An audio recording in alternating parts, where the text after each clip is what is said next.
இப்போ mutton Cola உருண்டை செய்யறதுக்கு நான் கடாய் வச்சுருக்கேன். அப்புறம் வந்து அடுப்பத்தை வச்சு எண்ணெய் ஊற்றிட்டேன். இப்போ வந்து பார்த்திங்கன்னா சுருள் பட்டையும் அப்புறம் வந்து லவங்கமும் நம்ம வந்து ஜாதி பத்திரியும் போட்டுக்கலாம்.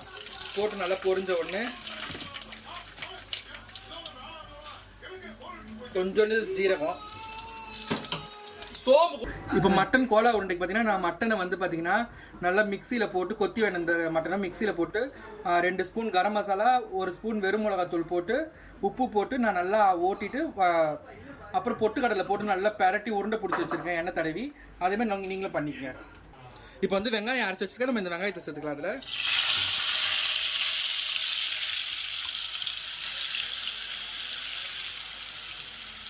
வெங்காயம் தக்காளிலாம் அரைச்சி போட்டதாங்க நல்லாயிருக்கும். நல்லா பாய் வீட்டு ஸ்டைல் நல்லாயிருக்கும்.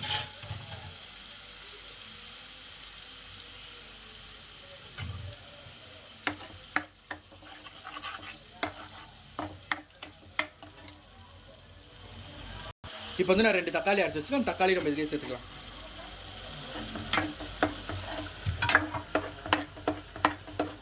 இதில் வந்து 1 ஸ்பூன் இஞ்சி பூண்டு பேஸ்ட் சேர்த்துருக்கு. நம்ம இதையும் நம்ம சேர்த்துக்கலாம்.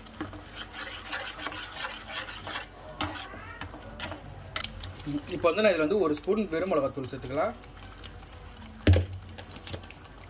நல்லா வெறும் மிளகாத்தூள் சேர்த்துட்டு வீட்டில் ரெடி பண்ணி வச்சுருக்கேன் என்னுடைய garam masala 1 spoon, 1/2 spoon, 1.5 spoon சேர்த்துக்கிறேன். ஏன்னா என் கரம் மசாலாவில் காரம் இருக்கும், வெறும் மிளகாத்தூள்லையும் காரம் இருக்கும். போதும். இவருக்கு நல்லா தலை கொதிக்கிட்டு இந்த நேரத்தில் தேங்காய் பால் சேர்த்துக்கலாம். நல்லா தேங்காய் பாலை கலரி விட்டு நல்லா கொதிக்க விடணுங்க. இப்போ தேங்காய் பால் ஊற்றினோடனே பாருங்கள், நம்ம மட்டன் குழம்புக்கு நல்லா ரெடியான மாதிரி ஆகிடுச்சு. நல்லா கொதிக்கட்டும். அதுக்கப்புறம் நம்ம மட்டன் சேர்க்கலாம். இப்போ வந்து பார்த்திங்கன்னா இதில் எலும்பு, இந்த மட்டன் எலும்புலாம் வாங்கி வச்சுக்கலாம். அது எலும்புலாம் போட்டு நல்லா வச்சு நல்லாயிருக்கும். மட்டன் கோலா உருண்டை கூட கொஞ்சம் கொழுப்பு இருக்குது, எலும்பு இருக்குது. இது வந்து மட்டன் கோலா உருண்டை செஞ்சு அந்த மிக்ஸி ஜார கழுவுன தண்ணி நல்லா சேர்த்துக்கலாம். கொழுப்பு நல்லா கொஞ்சம் நல்லாயிருக்கும். அதனால் இந்த தண்ணியை நம்ம இதில் சேர்த்துக்கிட்டு நம்ம அந்த எலும்பையும் போட்டுட்டு நல்லா கொதிக்க விடுவோம். இந்த டைமில் வந்து நம்ம தேவையான அளவு உப்பு சேர்க்கணும். இப்போ வந்து 1 ஸ்பூன், 2 ஸ்பூன் உப்பு சேர்த்துருக்கு. ஏன்னா 2 ஸ்பூன் சேர்த்துருக்கேன். ஏன்னா மட்டனில் நம்ம உப்பு சேர்த்துருக்கோம், கரெக்டாக இருக்கும் உப்பு.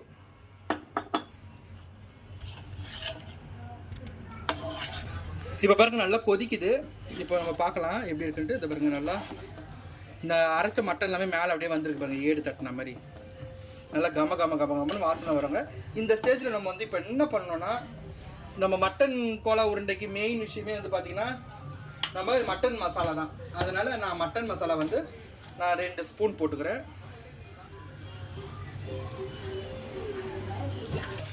இப்போ வந்து பார்த்திங்கன்னா சிக்கன் 65 மசாலா நம்ம வந்து ஒரு 2 ஸ்பூன் போட்டுக்கலாம். நல்லாயிருக்கும். சிக்கன் 65 மசாலா கோலா உருண்டைக்கு போடும்போது நல்லா டேஸ்ட் நல்லாயிருக்கும். இப்போ இந்த நல்லா கொதிக்கிற நேரத்தில் ஏன் நம்ம வதக்கும் போது போடாமல் கொதிக்கும் போது போடுறோம்னா, கொதிக்கும் போது போடும்போது பச்சை வாசனை கடகடன்னு எழுந்து வந்துடும். அதனால தான் இது ஒரு ட்ரிக்கு.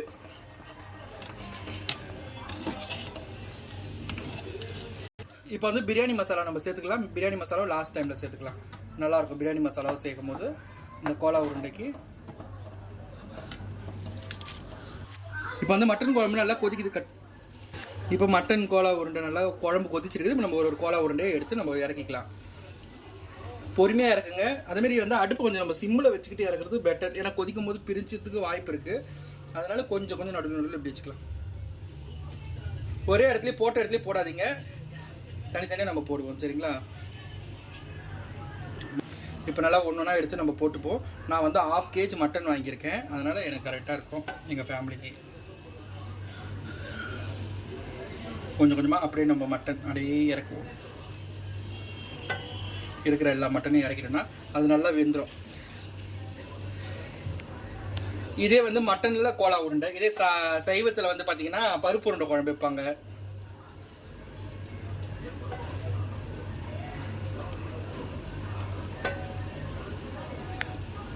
ஒரு கோலா உருண்டையும் நல்லா இறக்கியாச்சு.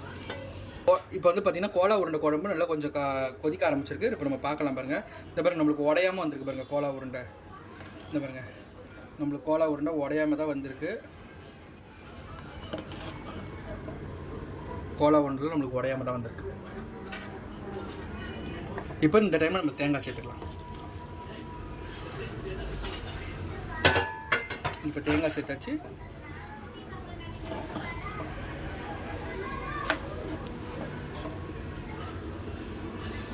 இப்போ வந்து மட்டன் கோலா உருண்டை கிரேவி வந்து நல்லா கொதிச்சுட்டு இருக்கு. பார்க்கலாம் பாருங்க, நல்லா கொதிக்குது.